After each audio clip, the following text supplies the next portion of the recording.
이번 시간에는 수능 특강 17페이지 과학지문 볼게요. 첫 번째 문단부터 볼게요. 화학존재 나오고요. 전자를 얻는 것은 환원이고 양극이라고 했고요. 전자를 잃는 것은 산화이고 음극이라고 했습니다. 두 가지가 다 반대죠. 전자를 잃는 거 음극이다. 이거 계속 반복돼서 나오거든요. 그러니까 외워두세요. 전자를 잃으면 음극이다. 두 번째 문단에서는 이온화 경향이 나와요. 이온화 경향은 전자를 잃고 양이온이 되기 쉬운 정도예요. 당연하죠. 전자를 잃었으니까, 전자가 없어졌으니까 양이온이 되겠죠. 양이온이 되기 쉬운 정도예요. 세트로 생각해 볼게요. 이온화 경향이 크다는 것은 전자를 잃는다는 것이다. 전자를 잃는다고 했죠. 그리고 양이온이 된다. 전해질에 잘 녹는다는 특성이 있다. 이렇게 세트로 묶어놓고 생각하시면 되고요. 첫 번째 문단에서 전자를 잃는 것은 음극이라고 했죠. 전자 이름 음극. 얘도 같이 세트로 묶어서 생각할 수 있어요. 이온화 경향이 크면 전자를 잃는 거고, 그러니까 당연히 양이온이 되고 전해질에 잘 녹고, 전자를 잃으면 첫 번째 문단에서 음극이라고 했다. 세트로 묶으면 되고요. 예를 들어볼게요. 묽은황산이 전해질이고요. 여기에 아연판과 구리판을 넣습니다. 이 두 가지를 비교를 해봤어요.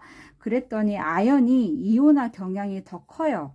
얘가 이온화 경향이 더 크다는 말은 얘가 전자를 잃는다. 잃겠구나. 그러니까 양이온이 되겠죠. 전자를 잃었으니까 양이온이 되고, 첫 번째 문단에서 전자를 잃으면 음극이라고 했어요. 정리되었고요. 아연에서 잃어버린 전자는 구리로 갑니다. 그러니까 구리는 전자를 얻게 되고요. 얘는 음극, 얘는 양극이에요. 여기 보면은 얘는 양이온인데 음극, 플러스 양, 마이너스 다르죠. 이거는 이 문단에서 뭐라고 설명되어 있냐? 전류는 전자와 반대 방향이다. 이렇게 설명이 되어 있어요. 이렇게 이해하시면 돼요. 그 다음 구리와 은을 비교해 봤어요. 이번엔. 그랬더니 이번에는 구리가 이온화 경향이 더 크네요. 이 말은 구리가 전자를 잃을 것이다. 전자를 잃는다. 그러니까 양이온이 되겠죠. 그리고 첫 번째 문단에서 전자를 잃으면 음극이라고 했어요. 그 다음 구리가 잃어버린 전자 은한테 가요. 은은 전자를 얻고요. 양극이 됩니다. 이렇게 2문단 정리됐고요. 그 다음 3문단 내용 볼게요. 금속은 결정 구조로 이루어져 있다고 했어요. 아연도 결정 구조로 이루어져 있습니다. 어떤 구조가 이렇게 있고요. 여기에서 이제 이온화가 되려면 어떻게 해야 되냐? 금속 원자 하나가 개별적으로 떨어져 나와야 돼요. 예를 들면 아연 금속 원자 하나가 떨어져 나와야 된다. 그런 다음 양이온이 된다고 했어요. 이 과정은 흡열 반응입니다. 흡열 반응. 과학 시간에 배웠죠. 에너지, 열을 흡수하더라. 흡수한다. 이 과정에서 에너지, 열을 흡수하고요. 그 다음 이제 결정 구조에서 원자 하나가 개별적으로 떨어져 나오고 양이온이 됐죠. 그 다음에 양이온이 전해질 용액 속에서 수화됩니다. 이때는 수화될 때는 발열 반응이 일어나요. 발열 반응. 이거는 열, 에너지를 방출한다는 뜻이에요. 방출한다. 얘는 흡수, 얘는 방출, 반대되는 개념이에요. 그래서 3문단에서는 흡열 과정과 발열 과정에 대해서 설명을 했고요. 4문단에서는 이온화 경향은 흡수되거나 방출되는 열의 양으로 결정된다고 했어요. 이온화 경향을 비교할 때 어떻게 비교하냐?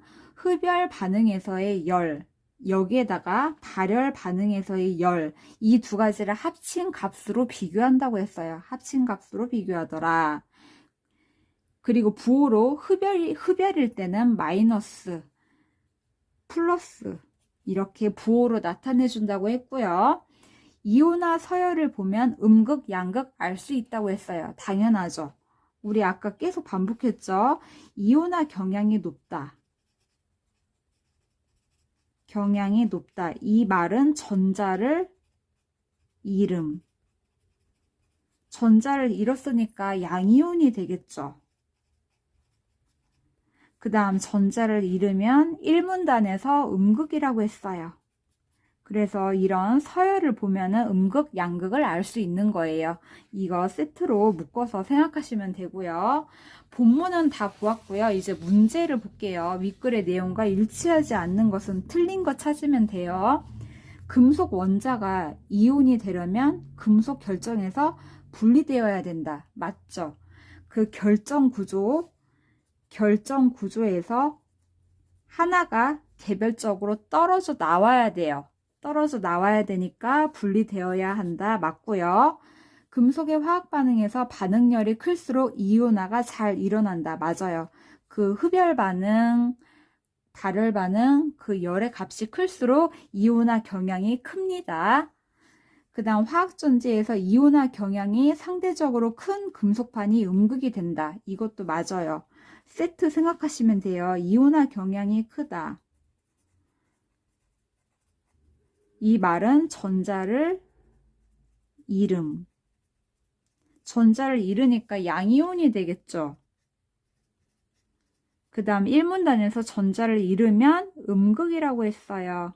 그래서 전자를 잃으면 이온화 경향이 크면은 음극이다. 이거 맞고요. 구리판과 음판이 사용된 화학전지에서 음판의 전자는 구리판으로 이동한다. 이게 틀렸어요. 아까 보니까 구리판과 음판을 비교했었어요. 전자가 이렇게 이동했죠. 음판으로 이동해서 음판이 전자를 얻게 됐어요.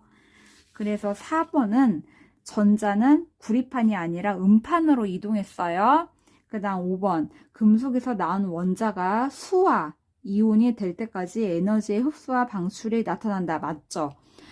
금속 결정 구조에서 원자로 떨어져 나올 때는 흡열, 흡수. 그 다음 수화될 때는 어떻게 돼야 돼요? 발열.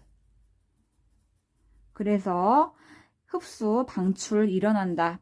맞는 내용이에요. 그 다음 문제 3번 볼게요. 전류의 방향이 이렇게 제시되어 있고요. 이온화 경향의 크기는 마그네슘, 아연, 구리다. A, B, C 구하라는 내용이었어요. 우리 지문에서 전류 방향은 전자 방향과 반대라고 했어요. 그러면 전자 방향을 써볼게요. 반대로 써주면 되죠. A에서 B로 가고 그 다음 C에서 A로 가고 얘에서는 C에서 B로 가겠네요. 전자 방향은 이렇게 반대로 가겠죠. 그러면은 얘네 이쪽 볼게요. 얘네 전자가 이렇게 간다는 말은 이 앞에 있는 애들은 전자를 잃는다는 거예요. 전자를 잃음. 전자를 잃는다는 것은 이온화 경향이 크다는 얘기예요. 이온화 경향이 크다라고 했어요. 세트로 생각하시면 된다고 했죠. 경향이 크다. 그럼 전자를 잃게 되는 거네. 이렇게 생각하면 되고요. 그래서 이걸 토대로 이온화 경향을 비교해 볼게요. 이온화 경향. 여기 이쪽에 있는 게 이온화 경향이 더 크니까 A랑 B 비교해 보면 A가 더 크고요. 그 다음 C와 A를 비교해 보면 C가 더 크고요. 그 다음 C와 B를 비교해 보면 C가 더 크죠. 그래서 이거를 정리를 해보면 C가 제일 크고 그 다음 A가 크고 그 다음 B네요. 이게 이제 대응하면 되죠. 그러니까 C는 마그네슘이고 A는 아연이고 B는 구리겠네. 이렇게 해서 아연이 A, B가 구리, C가 마그네슘. 이렇게 답을 찾을 수 있었어요. 여기까지 정리할게요.